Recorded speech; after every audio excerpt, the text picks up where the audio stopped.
The SS Nomadic, luxurious, reliable, and popular, even existing to this day. And then there's Traffic.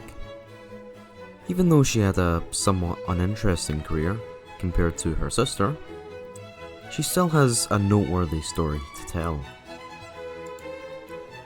Led by Thomas Andrews, the designers of Harland & Wolff designed two tenders to service their new Olympic class in Cherbourg.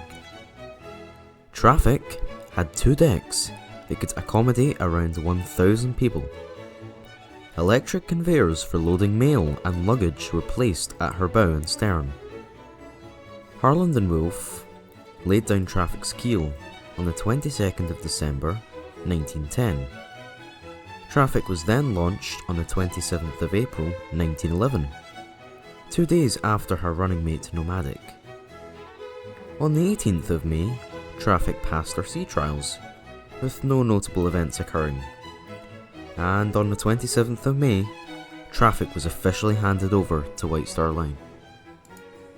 Traffic arrived at Cherbourg for the first time on the 3rd of June 1911, sailing at a maximum speed of 12 knots.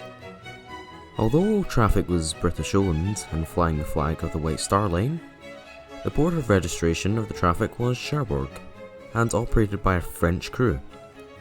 Captain Gilliard, 6 officers, and as well as many more men assigned to different posts. The Traffic offered service for the first time when the Olympic docked at Cherbourg for her maiden voyage. On the 14th of June 1911, her service on that day was not the smoothest, since a number of problems, including the quality of the luggage handling, were noted in the transport of mail and baggage. Even Bruce Ismay was not satisfied, and requested that better efforts were to be made for the next ferrying. However, the problems were quickly resolved, and during the 3 other Olympic stopovers in Cherbourg between June and September, the ferrying went smoothly. In April 1912, she transported third-class passengers, mail and baggage to the Titanic on her maiden voyage.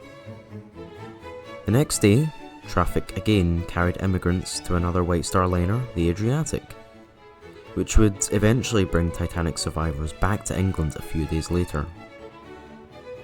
A few days after the sinking of the Titanic, the Olympic made a stop in Cherbourg, where she was somberly welcomed. The flags were at half-mast, and the Nomadic and Traffic officers wore black ties as a mark of respect for all the lost passengers and colleagues of the White Star Line. The declaration of the First World War halted transatlantic crossings. The Traffic and the Nomadic were requisitioned on the 25th of April 1917 by the French Navy and taken to Saint-Nazaire to serve as an auxiliary minesweeper. They carried out ferrying missions of American troops in Brest in 1919, before their return to Cherbourg. The Traffic then resumed her functions for White Star Line without incident until 1927.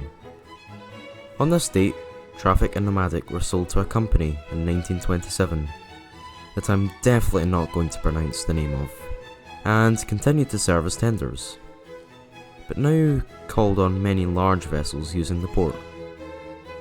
Traffic collided with the RMS Homeric on the 5th of June 1929, and sustained some damage to the starboard side of the hull. After inquiries revealed that the Traffic was notoriously difficult to handle, new propellers were produced by Harland & Wolff and fitted in October 1929. The new propellers proved effective, but Traffic was nevertheless involved in another collision later that year, and yet again in 1931, colliding with Nomadic and causing some damage to her bow. In September of 1939, Traffic was yet again requisitioned by the French Navy, and this time transferred into a mine layer, registered as X-23.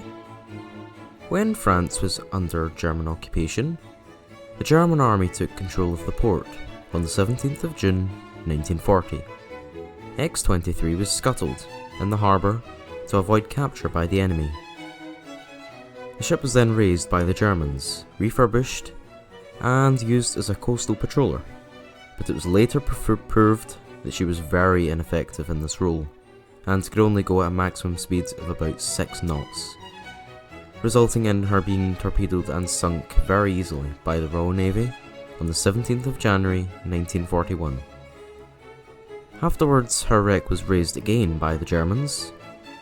The damage sustained from the torpedo was beyond repair, and was scrapped at Cherbourg, bringing the end to her eventful wartime service.